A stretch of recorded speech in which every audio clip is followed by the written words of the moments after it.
Hi students, now we are going to discuss the two different cases in Doppler effect. Case 4 and 5 together we are going to discuss. So case 4 is the source is approaching a stationary observer. Okay. So in this case, source is approaching means it is moving towards a stationary observer. That is, observer is considered to be at rest. Now the same symbols I am going to use. V is the velocity of the waves. I have taken sound for example, that's all. Maybe light or electromagnetic wave. And Vs is the velocity with which the source is moving along the positive x direction towards the observer who is at rest. Therefore, Vo is equal to 0. Now in this case, the very interesting point you have to note down. What is that? Now already the sound is traveling forward with some velocity V. Is it not? If the source is at rest also, then these waves are moving with a definite velocity V towards the observer. In that case, the distance between the two consecutive compressions or rarefactions, that is the wavelength, will remain constant. Is it not? But in this case, since the source is also moving along the same direction of the sound, now the distance between the two consecutive compressions and rarefactions diminishes. It gets decreased and the wavelength decreases. So the new wavelength is denoted. See, the distance between the two nearest compressions is denoted with symbol lambda dash. So the idea you have to understand in this case is there is a decrease in the wavelength. So lambda dash is less than lambda. This is the first concept to be understood. Okay. Now the velocity with which the source is moving towards observer is Vs. So what is the distance it is traveling?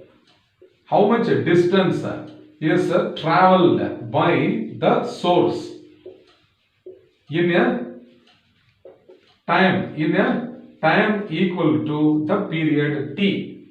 The period of the wave is what? Reciprocal of the frequency, is it that? In that period, how much distance will be traveled by the source? So distance traveled by a time, that is by the source in a time equal to t. Okay. So this distance is equal to velocity Vs into time. So this is the first expression. So the distance traveled by the period only is equal to the velocity. Is it not? Now the distance traveled is equal to velocity into the time period. Okay. Therefore, now the decrease in the wavelength. The decrease in wavelength. The decrease in wavelength is what? Vs into t only. So I can find out this lambda dash is equal to lambda minus this Vs into t. By this much amount the wavelength decreases. So the new wavelength, the apparent wavelength, lambda dash is equal to actual wavelength minus the distance traveled by the wave in a time equal to its period. So lambda dash is equal to lambda minus Vs into t. So this is the basic concept.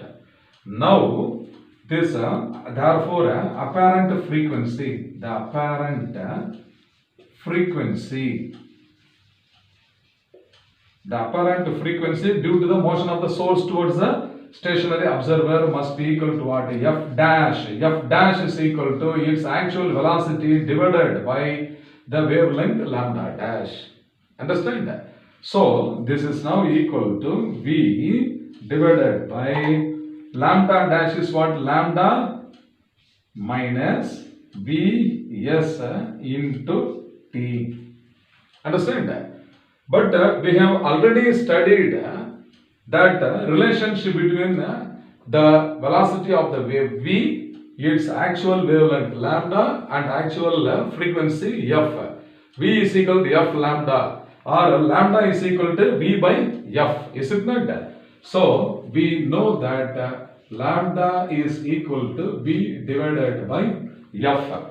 So I am going to substitute f dash is now equal to v divided by, so this is v divided by lambda minus vs into t is there. Instead of lambda, what I can substitute is now v by f.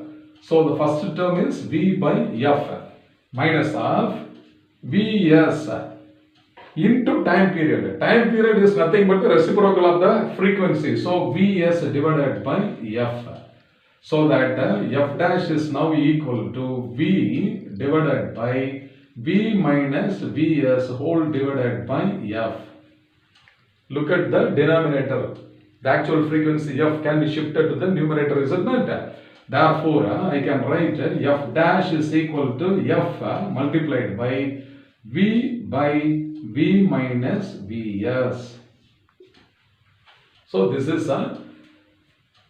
this can be taken as the equation 2.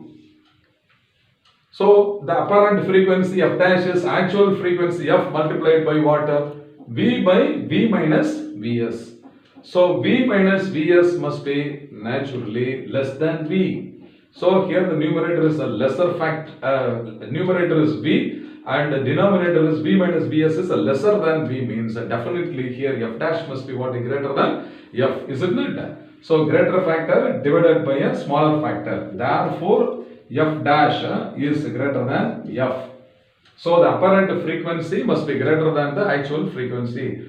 So this is why if we are at rest and a far away distance, if an ambulance or a whistling train is approaching towards us, we feel as if there is an increase in the pitch. So how it is happening is based on this equation. So the apparent frequency is greater than the actual frequency. Suppose if the source of sound, the whistling train or the ambulance, is going away from us, that is the case 5. So here the source recedes away from a stationary observer. We, the observer, at rest and the source is leaning away from us. So in this case only the direction of the velocity of the source has to be inverted. So Vs is now negative. Understand? So in this case I will write Vs has to be substituted by minus Vs. Otherwise source is moving in the negative x direction. Understand? So in this case f dash must be equal to f into v divided by v minus of minus vs. So here vs is substituted by minus vs. Okay, or f dash is equal to f multiplied by v plus vs. So this is equation 3. Now you can see that the numerator is v, which is a lesser factor. V plus vs must be definitely greater than v. So denominator is greater than the numerator. So here f dash must be less, that is less than f. So the case 4 is source approaches a stationary observer. In this case the apparent frequency is greater than the actual frequency, and case 5 is source recedes away from a stationary observer. So in this case the velocity of the source is taken as negative and hence the apparent frequency is less than the actual frequency. I hope you must have understood well. Fine.